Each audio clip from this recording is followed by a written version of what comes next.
Hello, everyone. Welcome to Celsius 233, your go-to place for fiction book summaries. Today we will lose ourselves in Peter Pan by J.M. Barrie. Peter Pan, also known as Peter and Wendy, is a timeless novel by Scottish author J.M. Barrie, first published in 1911. The story follows the adventures of Peter Pan, the boy who never grows up, as he takes three children, Wendy, John, and Michael Darling, from London to the fantastical world of Neverland. There, they encounter fairies, pirates, mermaids, and the lost boys. Through imaginative adventures, Barrie weaves themes of youth, freedom, and the bittersweet nature of growing up. Plot summary. Wendy Darling was a young girl on the cusp of growing up, living in a cozy nursery with her two brothers, John and Michael. Every night, as they drifted into dreams, their mother, Mrs. Darling, would tidy their minds, putting away their childish thoughts for the next day.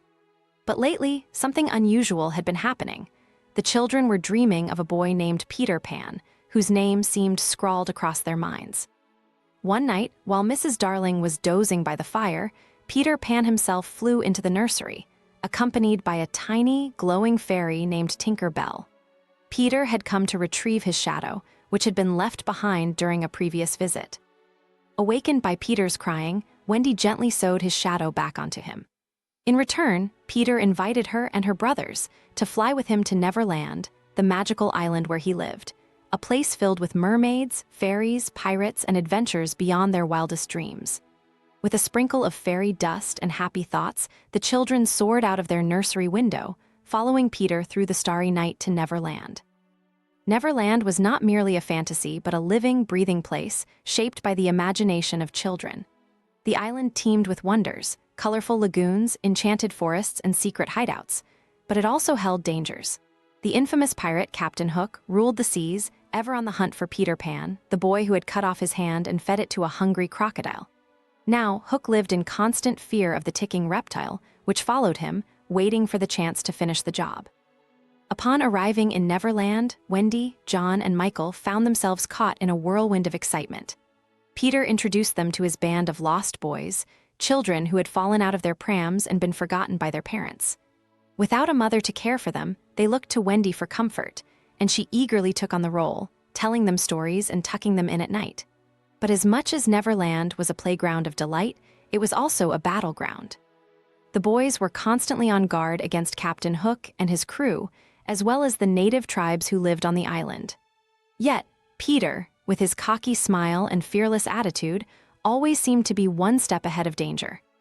In the depths of Neverland's jungle, Captain Hook plotted his revenge. He was a man consumed by his hatred for Peter, tormented by the memory of their last duel. Hook's obsession with defeating Peter was matched only by his fear of the crocodile that stalked him relentlessly, ticking away the seconds of his life. But despite his evil schemes, Hook could never outwit Peter's quick thinking and boundless energy.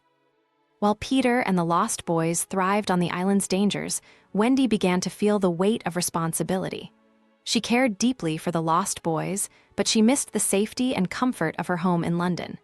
Peter, who never thought about the future or consequences, could not understand Wendy's growing desire to return. To him, time was meaningless. He would forever be the boy who wouldn't grow up. One night, Hook devised his most sinister plan yet. He captured Tinker Bell, knowing that the jealous fairy harbored resentment towards Wendy for her closeness to Peter.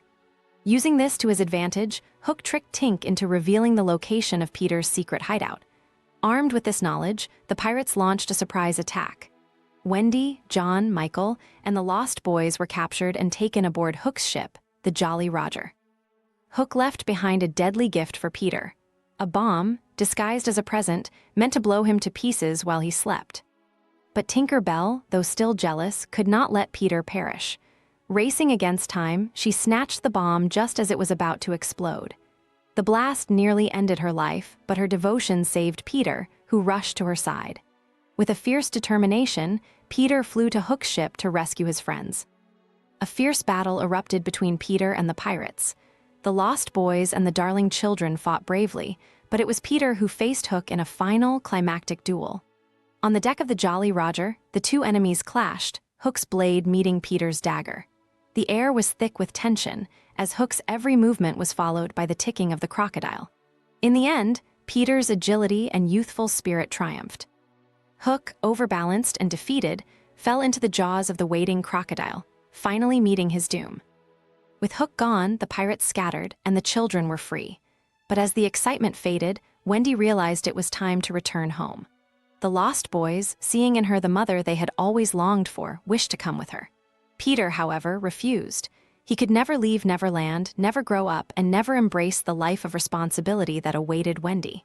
He promised to visit her, but even as he made the vow, Wendy knew Peter would soon forget.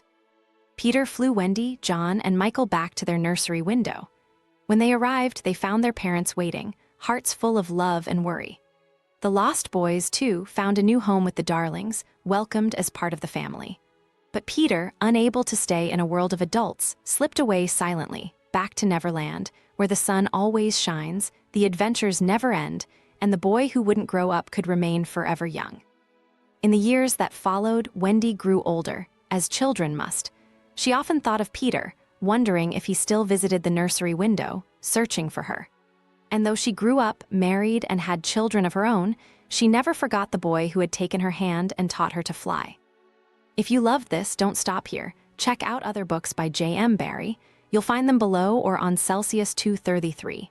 Remember, while our summaries capture the essence, they can never replace the full experience of reading the book. If this summary intrigued you, consider diving into the complete story, buy the book, and immerse yourself in J.M. Barrie's original work. Bye-bye, take care, have fun.